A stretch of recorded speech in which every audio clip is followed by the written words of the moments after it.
Welcome to Leadership Moments. In every great leader's life, there are pivotal moments that shape their character, test their resilience, and awaken their vision.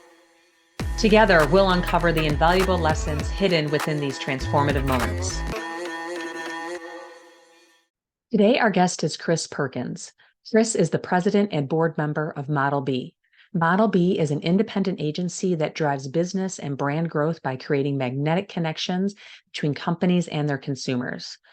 Chris joined Model B from Evolve AI, which is an AI-driven digital experience optimization platform. Chris's experience spans global agency and client-side leadership roles, including Chief Marketing Officer.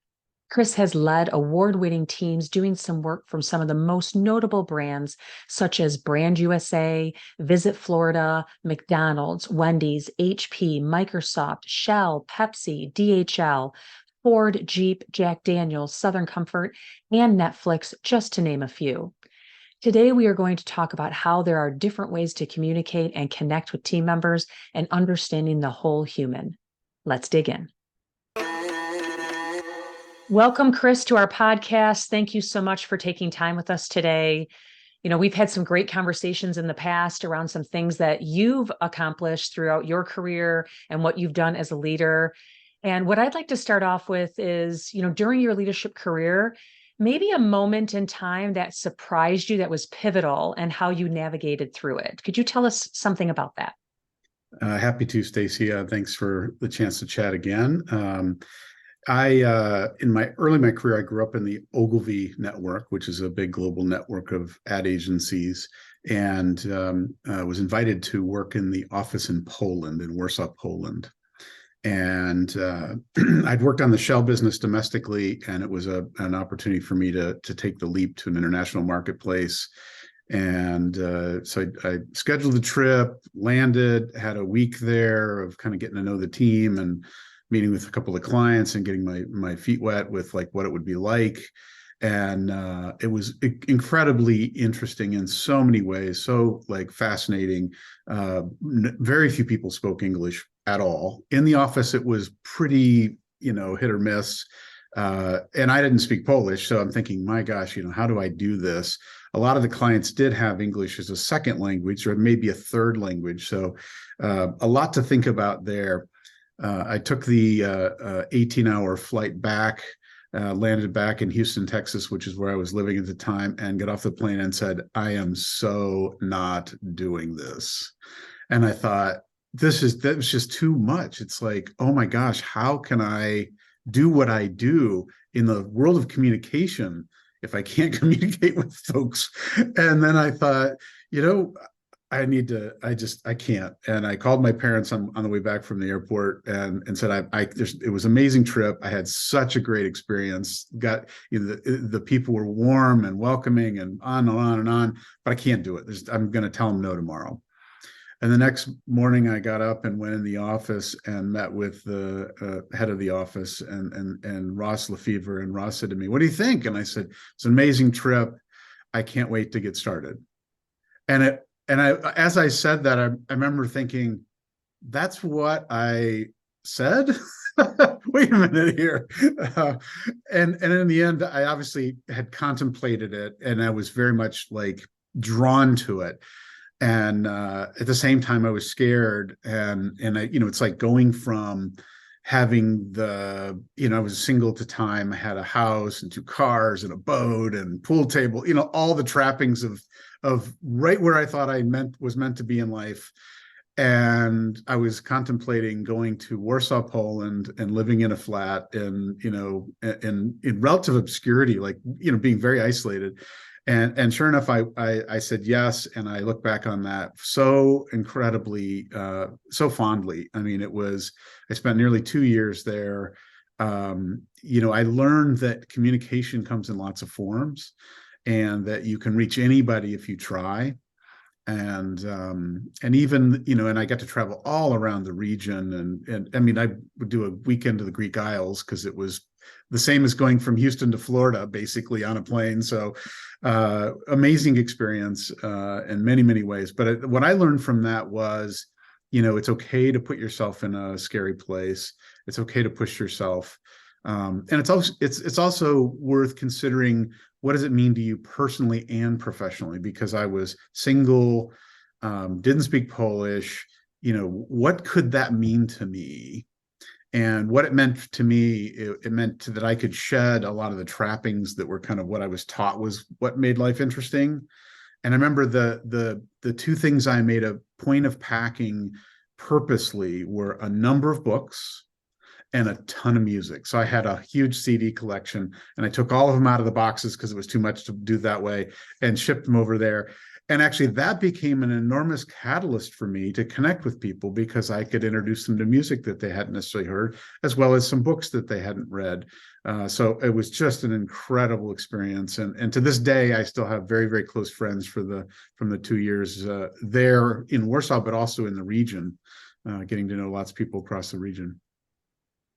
Yeah, it's a great story. And I guess it sounds like you didn't even know you were going to say yes until you actually said it, which is so interesting in itself. And obviously, that turned out to be a really great thing. What I love about that is you talk about how there's communication in so many different forms. And as leaders, we know that effective communication is so important. So maybe talk a little bit about what are those additional tools that made you an effective communicator? You talk about the music and the books and maybe relating to people personally, but in the office, like how else did you really make sure that you had effective communication? Yeah, it's a great question. I mean, you have to learn to use everything that you have at your disposal, and find things that are surprising. And here I was working in advertising, right? So we were doing creative ideas that had to connect with the local folks, and I didn't know the local folks. I mean, I knew people, but I didn't know Polish folks. And I was advertising across the region, so there was even Czechs, and we even went up to and launched Dove and Pons in the Scandinavian markets. So and launched Polaroid, the camera, which was a big thing in the region. So I had to learn, beyond the words, what are the things that people relate to tactically, like what is a feeling in their hand, like what is a sound of like we worked on the Pepsi business and launched a 2-liter recyclable plastic bottle, because they'd moved away from glass because it was well past time for that. And I remember working with Maciej Jura, the creative director, and he was saying to me, what's the sound that it makes when you drink? And I said, well, gulp, gulp, gulp. And he goes, what? And I said, yeah, gulp, gulp, gulp. And he goes, no, it's ghoul, ghoul, ghoul. And we had this really rich conversation about that actually then went into what do animals say, like. And so one of the things I've often talked about, having been to over 40 countries, when I talk at like college days and talk about like the way people communicate, is that the nuances that are all around you, the layers of communication are really rich, and paying attention to them, paying attention to the way that the animals speak the local language, that the people, the tactile differences in the way they want to experience things are really essential to be considering. And when you think of it holistically, you can find ways to connect. And also another angle, you also have to be really aware of the way that certain parts of communication are nonverbal and inappropriate. Hand gestures. I remember being in Latin America, and you wouldn't, give the okay sign to folks in Latin America in certain parts, because it's a very derogatory indication, equivalent to flipping the bird here, only worse, if you can imagine that. So the communication thing is multidimensional, and thinking about it and being really observant of the body language, do they have a pen in hand? Do they, all those cues around the way you can connect is really essential. And then being receptive and vulnerable, and getting it wrong, and showing that you're trying, makes a massive difference. And, what's amazing is I was in a meeting just recently with super high-tech engineers that work in AI, genius level folks, and we're trying to bridge the gap between what we do and what they're trying to get us to help them do. And literally by just letting them talk and then trying to say it back to them in really simple terms, so that, like, and one of the way I framed it is, if you're on an airplane, how would you describe that to somebody that you're never going to see again? So they'd get it like that. And it was amazing how all of a sudden they got real excited about it, and it became an area for us to spend lots of time. Yeah, those are really great points. And understanding the culture, is really good. And I think a piece of that, like you mentioned about being vulnerable, which is not easy for a lot of leaders, but so important to be able to show that vulnerability. That's how people will relate to you and want to be with you. What are some recommendations that you would give our listeners about, like, how to embrace vulnerability, maybe some things to make them feel somewhat comfortable with it?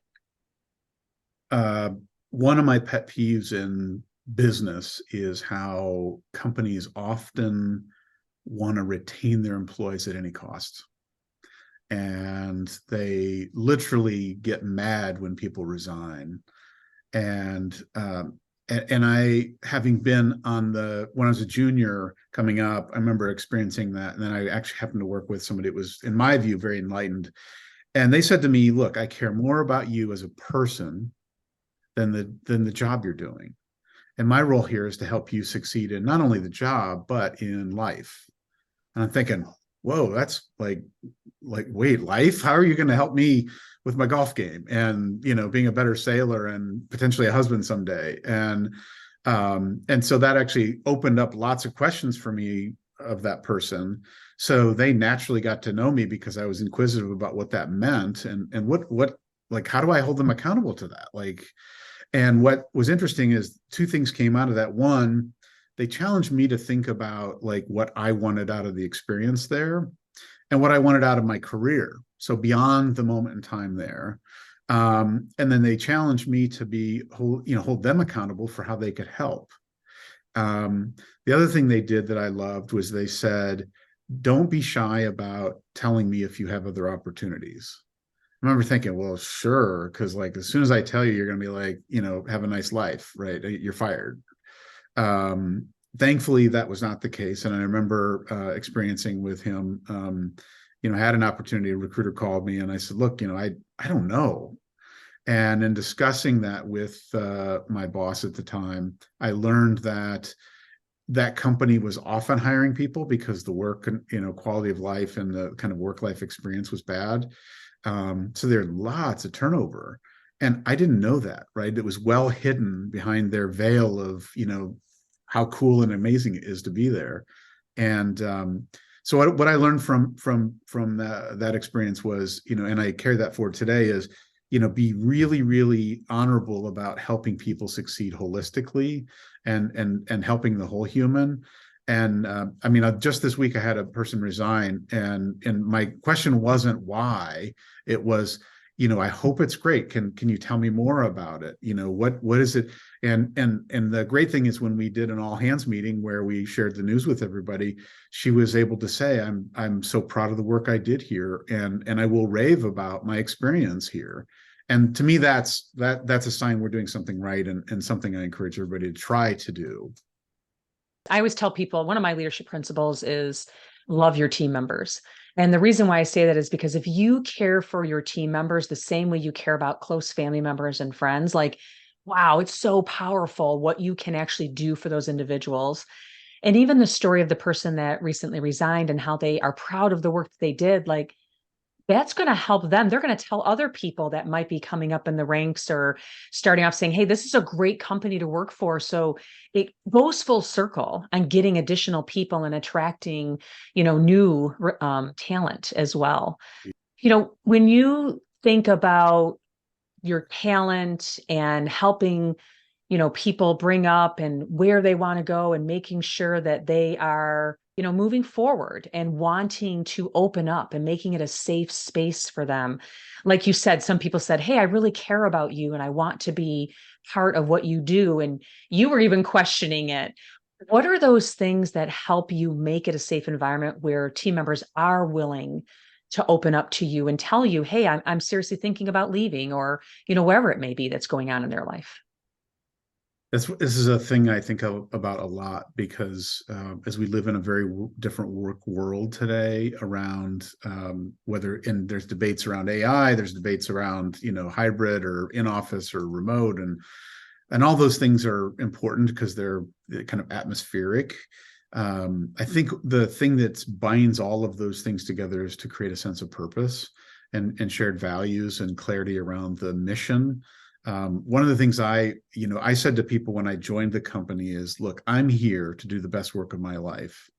And my one request of you is to do the same, right? Let's make a dent in the universe. Let's be ambitious. Let's be very, very committed to trying to do something big. And I know big is, sometimes the smallest thing is the biggest, right? So when I say big, it's not, world renowned. It could be simply where we did something really honorable or very interesting or very compelling, and notable in that regard. And let's celebrate those things together. So, constantly thinking about that kind of thing, and then also looking for different ways to engage and find that sense of purpose to compel people. One of the things that we do often is talk about things we're reading and seeing, ideas on the rise in culture. One of the things that comes out of that is that it's not a conversation about a job. It's almost like a palate cleanser. And in a way, it's really interesting because it almost always leads back to the work. And to me, that's the fun part, right? If we always talk about work in a very mechanical way, it's a boredom, right? It's a drag. But if we can somehow compel each other to think in non-traditional ways without it being, let's brainstorm, right? Because I think that, occasionally those kinds of things are that construct is fine. But a lot of times it's actually painful to manufacture fun or manufacture those kinds of things. So I think that we're constantly looking for new and unique ways to kind of compel each other to think differently and try different things. And sometimes they don't work, and that's okay. Really good points. And one thing that I hear from you is being authentic. And authenticity, I was on a panel very recently and we were talking about culture and being an authentic leader. And when you talk about culture and building culture, there's things that you should do as a leader, but if you don't really believe them, people will know. And so you have to be your authentic self. How do you combine authenticity as a leader? And even if maybe you don't agree with some things or don't want to be part of it, how do you bring that authenticity to it so people will follow and understand? Very intentional about certain things. So, one of the things I try really hard to do is some of the menial stuff that a lot of times leaders don't do, just as a means of demonstrating that I'm in it, like I'm in it, in the muck as well. Because we all have stuff that we have to do that needs to get done. When I remember in the company I was with last, I was working remotely, but I would go to the office in San Francisco periodically for a week at a time. And I remember, in a conversation, one of the kind of gathering areas, because a big open floor plan, we had a little kitchenette. And I remember loading the dishwasher, and one of the, and I was a remote person, right? So I wasn't one of the locals that were in fairly frequently. And I remember literally having a couple of people being like, "What are you doing?" And to me, it was like second nature, because that's what I do at home. It's the way I've always been, and probably my mom, good work there to have got me in that place. But I think it's a combination of being really clear, being really committed to certain things, being vulnerable about things, admitting when you're wrong. One of the things I talk about, the two most powerful words that we can use are "I'm sorry" and "thank you." And so when something goes wrong, I'm very quick to say, I'm sorry that happened. That shouldn't have happened. Here's why. I'm sharing that with you because I want to be really clear that's not okay. And at the same time, thanking people, but not in a pedantic way. Like I think, sometimes people feel this obligation to say words that actually diminishes its value. But being very clear when and where you can do that in a way that would be, well received and a little bit of surprise. I also, even in Slack, it's rare that I don't say thank you after a note to somebody or something. Why? Because I want to be intentional about caring, and I see it come back. So, those are the kinds of things that I try and do to be who I am authentically, and as a leader, to set the kind of tone and tenor of the way that I hope other people will act.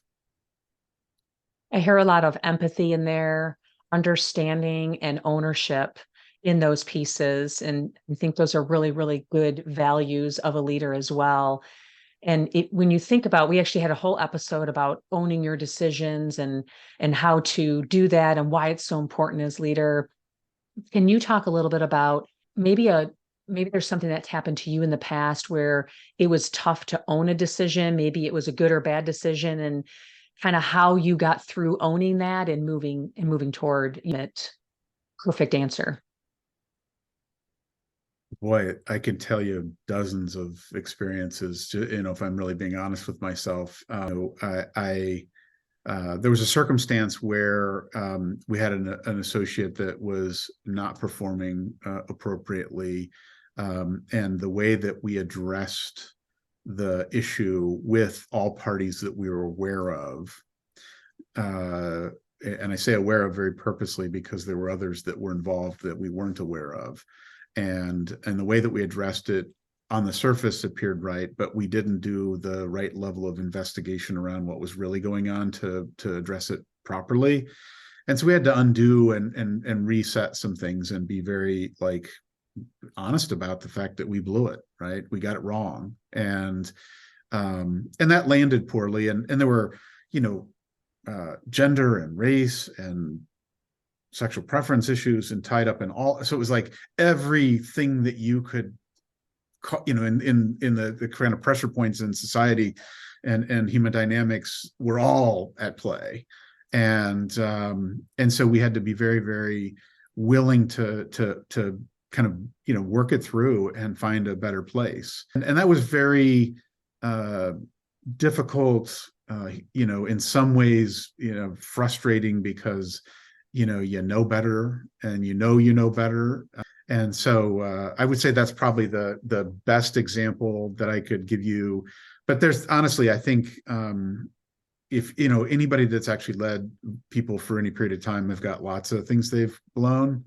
And I think that the key is being really honest about those and learning from them and being vulnerable enough to tell people about them, because if it can save somebody else the same experience, it's a story well told. And I think so many people tend to focus on all the good stuff.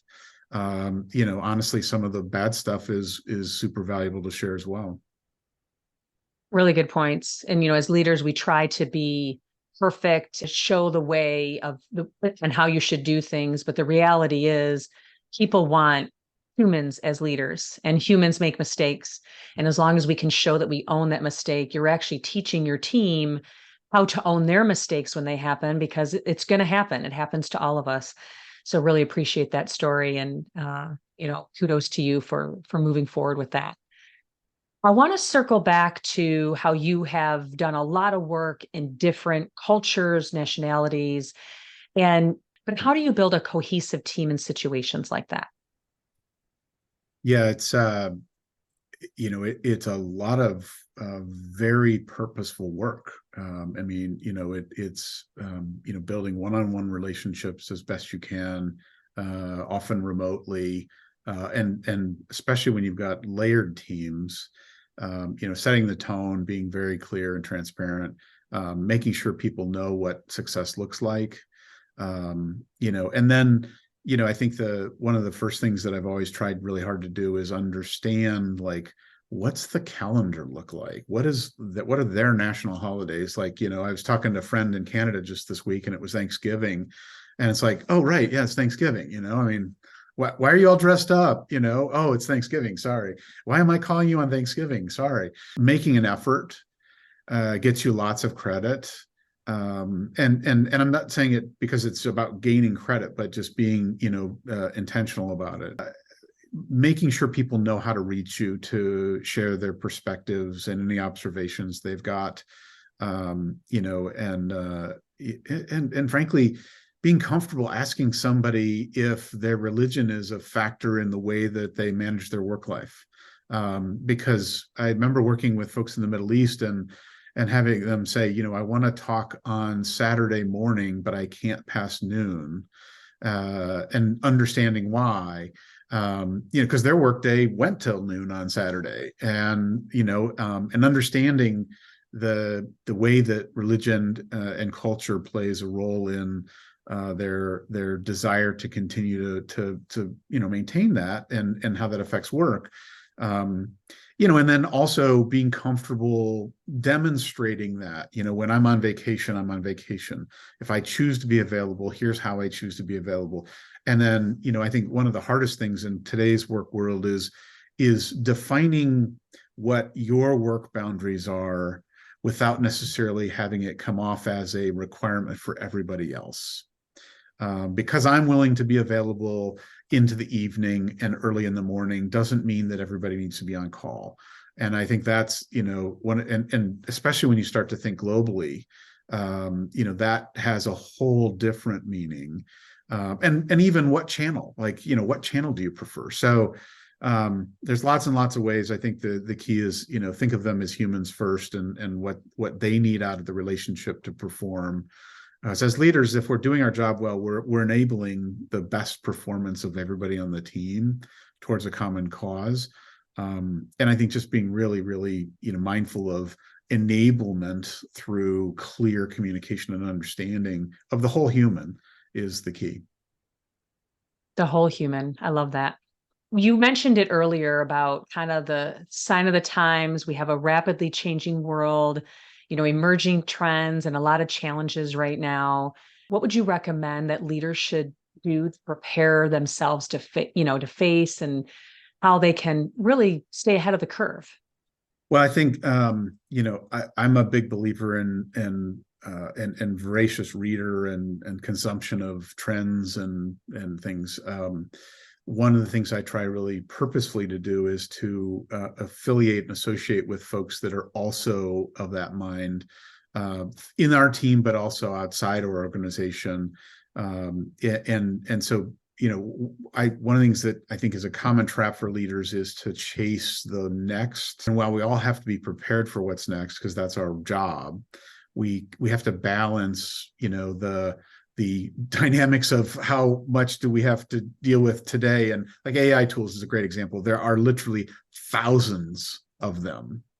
And, the question is, do you chase them all, or do you wait until they become solid and can actually help you? And to me, that's the biggest thing we can do, is be really purposeful about finding value quickly and applying it in ways that are going to help the team help you, but also, as an ethos and as kind of an action set. I was just rereading a book called Predictably Irrational, which talks a lot about how people are irrational. And to me, when I look around in the world today, that explains a lot, right? There's so much confusion and frustration, and in politics and war and healthcare and finance. I mean, and it's always been the case. So I think, for me, I try to be very open to new information through lots of sources, but also call it down to things that can be actionable, because otherwise it becomes just, overwhelming. And that, I think that's the challenge for any leader is really synthesizing it to things that are valuable and actionable and relative to the team, so that you can share it through the line. All right, well, there's that sound. So it's now time for our fun questions. Are you ready for the questions? I am indeed. All right. First question is, what is your favorite word or quip? My favorite word is curiosity. And it's literally, it's my nature, right? It is, if you were to like have to define me in a word, it would be curiosity, because I am insanely curious and an observer of all things, anything around me, much to my wife's chagrin at times.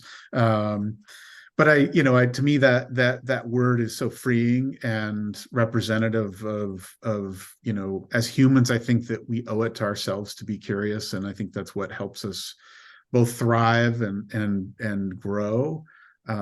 So to me, curiosity is one of those great words. And while I have a boat, I don't have anything on the back of it, but I would definitely put curious, something about curious on the back if I were going to do that. I love it. I love it. Yes. And I think being curious actually leads to like somewhat being fearless too, right? You open your mind, you open yourself up. So love that word. Thanks. All right. Next question. What's your walk-up song? So if there's a song playing when you're walking up on stage with a room full of people, what song would be playing? It's ironic because it's kind of counterintuitive, but it's Gil Scott-Heron's song, "The Revolution Will Not Be Televised." And it's a great song that speaks about how the access to clear information is really hard. And it requires us to be really, committed to digging and looking for that truth that we can anchor our lives in. And as a walk up, it's in a way, it's both evocative, and I think people, if they were to hear it, if I were getting ready to do a keynote or something, they'd be like, what the hell does this have to do with anything? And then I would have a great intro, which I think is always important, right? You have to have a good intro and a good outro. And I know I could absolutely link to that kind of story arc that's in the song, very evidently, both on the front end and the back end of any talk. All right, I'm going to have to go listen to that one and think about everything you just said. I think it'd be very interesting. And then I'd be so excited to hear you talk somewhere on that. And speaking of finding you, so if people wanted to reach out to you, where could they find you? Well, I run Model B. So if you went to modelb.com, you could reach me. I'm also at chris.perkins@modelb.com. I'm also on LinkedIn. I've left the X because I don't think I can participate in the insanity. I am on Thread, although not overly active, but probably the best place is on LinkedIn. Wonderful. Well, Chris, so many good nuggets today. The whole human, understanding about the nationalities and really how you can communicate with so many different ways other than words, and how to relate to people. I love how you used books and music in doing that. We talked about ownership, authenticity, really empathy, the simple words of saying, I'm sorry and thank you. Really, really good takeaways. I just want to say thank you so much for your time. I know our listeners got a lot from today's session, and thank you so much. Thank you, Stacy. Talk soon. And that concludes another episode of Leadership Moments. We hope you found inspiration and valuable insights in what we shared today. Remember, leadership is not defined solely by titles or positions, but by the choices we make and the moments that shape us. Embrace the challenges that come your way. They may be the very moments that propel you toward greatness. We'd love to hear your thoughts and stories as well. Connect with us on our website at leadershipmomentspodcast.com or through social media on Instagram at tap_be-the-game-changer. And Stacy Castor _. Remember, your leadership moment could be just around the corner, waiting for you to seize it. This is Stacy Castor, and what doesn't challenge you won't change you. This is Tracy Ann Palmer, and be the change you wish to see in the world.